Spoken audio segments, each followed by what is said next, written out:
Here's the Nintendo Switch 2. I'm going to show you 2 ways how you can do a factory reset. So the first way is you have to log into the system. You want to go to system settings, so you want to go down here, system settings right there. Let's tap on that. Left side here, we're going to scroll all the way down to the very bottom. It says system right there. Tap on system. This side here, scroll all the way down to the very bottom. It says data clear options. Tap on that right there. And then from here, we're going to scroll down a little bit. And the bottom here, it says restore factory settings. So tap on that.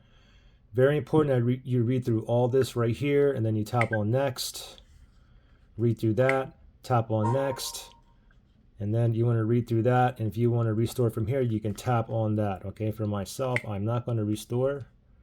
And let me show you the second way to do a factory reset. Okay, second way is what we're going to do is we're going to enter the recovery mode options menu. Okay, so first we got to turn it off. So press and hold that power button for 4 seconds. Just wait till this menu here pops up.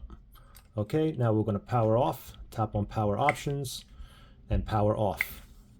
Okay, now once it's off, what we're going to do is we're going to press and hold the volume down and the volume up. Both volume rockers have to be held down. Okay, so what I'm going to do is I'm just going to use one finger and hold them both down.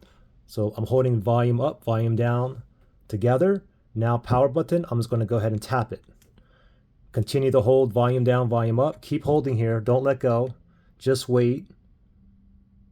Still holding both buttons here. Okay, now once you see Nintendo Switch 2, then you can let go.